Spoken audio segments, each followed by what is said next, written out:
نبی کریم صلی اللہ علیہ وسلم کا ارشاد ہے ما تزال قدم عبد یوم القیامہ، قیامت کے دن آدمی کے قدم اس وقت اپنی جگہ سے نہیں ہٹ سکتے حتی یسأل عن اربعین، جب تک 4 سوال نہ کر لیے جائے، عن عمرہ فیما افناہ، عمر کس مشغلے میں ختم کی، وعن شبابہ فیما ابلاہ، جوانی کس کام میں خرچ کی، وعن مالہ من این اکتسبہ وفیما انفقہ، مال کس طرح کمایا تھا اور کس کس مصرف میں خرچ کیا تھا، وعن علمہ ماذا عمل فیہ، اپنے علم پر کیا عمل کیا تھا، ترغیب عن البیہقی وغیرہ۔ حضرت ابو درداء رضی اللہ تعالیٰ عنہ جو ایک بڑے صحابی ہیں، فرماتے کہ مجھے سب سے زیادہ اس امر کا خوف ہے قیامت کے دن تمام مجموع کے سامنے مجھے پکار کر یہ سوال نہ کیا جائے کہ جتنا علم حاصل کیا تھا اس پر کیا عمل کیا۔ خود نبی کریم صلی اللہ علیہ وسلم سے کسی صحابی نے دریافت کیا بدترین خلائق کون شخص ہے؟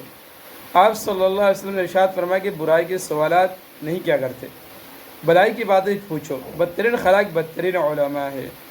ایک حدیث میں ارشاد علم 2 طرح کا ہوتا ہے، ایک وہ جو صرف زبان پر ہو اللہ تعالیٰ کا الزام ہے اور گویا اس عالم پر حجت تام ہے، دوسرے وہ علم جو دل پر اثر کرے، وہ علم نافع ہے۔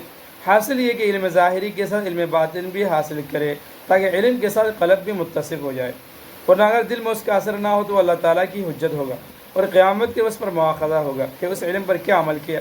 اور بھی بہت سی روایت میں اس پر سخت سے سخت وعیدیں وارد ہوئی ہے۔ اس لیے میری درخواست ہے، شیخ الدین رحمۃ اللہ علیہ فرماتے ہیں، میری درخواست ہے مبلغین حضرات اپنی اصلاح و ظاہر باطن کی پہلے فکر کرے، مبادا ان وعیدوں میں داخل ہو جائے۔ اللہ جل جلالہ وعم نوالہ اپنی رحمت واسعہ کے طفیل اس سیاکار کو بھی اصلاح ظاہر باطن کی توفیق عطا فرمائے کہ اپنے سے زیادہ بد افعال کسی کو بھی نہیں پاتا، الا ان یتغمدنی اللہ برحمت الواسعہ۔ عن ابی ہریرہ رضی اللہ تعالی عنہ مرفوعا من ستر علی مسلم سترہ اللہ فی الدنیا والآخرہ۔ ابو ہریرہ رضی اللہ تعالیٰ عنہ سے مرفوعاً یہ روایت ہے، جو شخص کسی مسلمان کی پردہ پوشی کرتا ہے اللہ جل شانہ دنیا اور آخرت میں اس کی پردہ پوشی فرماتے ہیں۔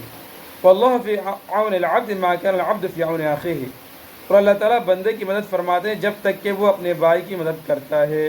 رواہ مسلم و ابو داؤد وغیرہ میں۔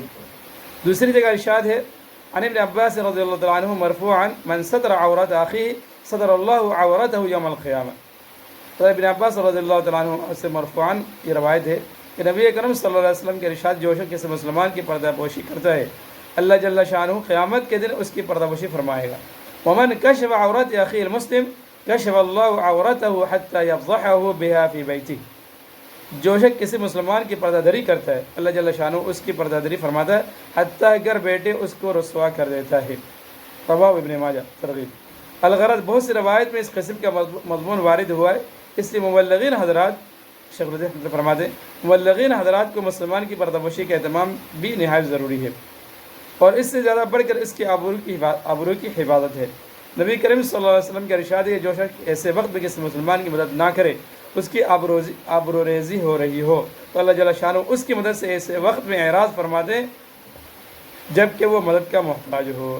ایک دوسری حدیث میں نبی کریم صلی اللہ علیہ وسلم کے ارشاد مبارک ہے بدترین سود مسلمان کی آبرو ریزی ہے۔ اسی طرح بہت سے روایت میں مسلمان کی آبرو ریزی پر سخت وعیدیں وارد ہوئی ہے، اس لیے بہت ضروری کہ مبلغین حضرات اس کا پرزوم اہتمام رکھے کہ نہیں عن المنکر میں اپنی طرف سے پردہ دری نہ ہو، جو منکر مخفی طور سے معلوم ہو اس پر مخفی انکار ہو، اور جو علانیہ کیا جائے اس پر علانیہ انکار ہونا چاہیے۔ نیز انکار میں بھی اس کی آبرو کی حد الوسع فکر رہنی چاہیے، مبادا نیکی برباد گناہ لازم کا مصداق ہو جائے۔ حاصل ہی کہ منکر پر انکار ضرور کیا جائے کہ سابقہ وعیدی بھی بہت سخت ہے، مگر اس میں اس کی آبرو کا بھی حد الوسع سخت اہتمام کیا جائے، جس کی صورت یہ کہ جس معصیت کا وقوع علانیہ طور پر ہو رہا ہو اس پر بے تکلف علانیہ انکار کیا جائے، لیکن جس منکر کا کرنے والے کی طرف سے افشا نہ ہو اس پر انکار کرنے میں اپنی طرف سے کوئی ایسی صورت اختیار نہ فرمائی جائے جس سے اس کا افشا ہو۔ یہ بھی آداب تبلیغ میں سے نرمی اختیار کیا جائے۔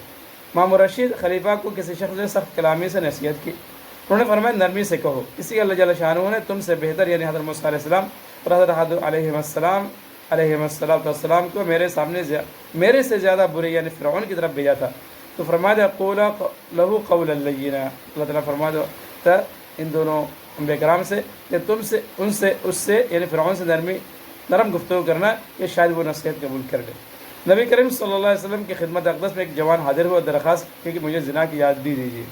صحابہ کرام رضی اللہ عنہ اجمعین اس کی تاب نالا سے کہ ناراض ہونا شروع فرما دیا۔ نبی کریم صلی اللہ علیہ وسلم نے اس سائل سے فرمایا قریب ہو جاؤ، فرمایا کہ کیا تو چاہتا ہے کہ کوئی تیری ماں کے ساتھ زنا کرے؟ کہا میں آپ پر قربان ہوں، یہ میں ہرگز نہیں چاہتا۔ فرمایا اسی طرح اور لوگ بھی نہیں چاہتے کہ ان کی ماؤں کے ساتھ زنا کیا جائے۔ پھر فرمایا تو پسند کرتا ہے کوئی تیری بیٹی سے زنا کرے؟ عرض کیا میں آپ پر قربان ہوں، نہیں چاہتا۔ فرمایا اسی طرح اور لوگ بھی نہیں چاہتے کہ ان کی بیٹی کے ساتھ زنا کیا جائے۔